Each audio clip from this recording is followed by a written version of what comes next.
Bana, kupitia ukurasa wa kwake Diamond Platnumz, ili ni jambo ambalo ameliweka wazi kwamba mwezi wa 6 tarehe 13 ni jambo la kipekee sana kwamba atakuwepo huko London, na kupitia ukurasa wake wa Instagram amechapisha moja kati ya picha ambayo ikiwa inaonyesha kwamba atafanya show hiyo huko London tarehe 13 mwezi wa 6, ambako juu ya picha hii ulikuwa kumeambatana na ngoma yake Akoma Sava, ambayo ngoma ambayo mpaka kwa hivi sasa inafanya vizuri zaidi katika ulimwengu, huko akiwa ameshirikisha wasanii mbalimbali, Khalil Harrison kutoka South Africa, Clay kutoka South Africa, wote kwa pamoja na Diamond Platnumz kutoka katika nchi ya Tanzania.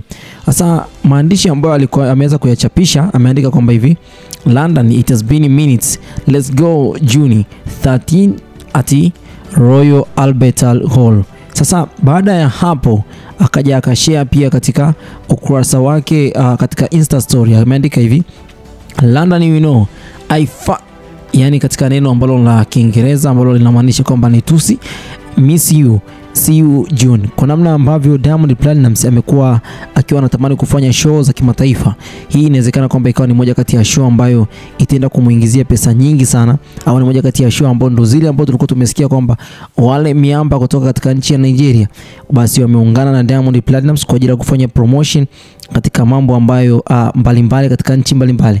Ngoja tuone mwezi wa 6 itakuwaje. Diamond Platnumz ataweza kutumbuiza katika tamasha hili. Je, mwitikio uko vipi? Kwa sababu amekuwa akijaribu siku hadi siku, na kwa hivi sasa basi hii hapa ni mara yake nyingine tena. Mimi sitakuwa na la ziada kwa muda huu. Hii ni Harmonize News, na hapa ndipo utakapopata zile burudani zote zinazohusiana na muziki, lakini pia matamasha mbalimbali, lakini pia issues zinazohusiana na wasanii hapa katika nchi ya Tanzania. Usikose, usahau kusubscribe, like na comment. Dondosha comment yako hapo chini utuambie nini ambacho unawaza kuhusiana na show hii kwa Diamond Platnumz. Bye bye for now.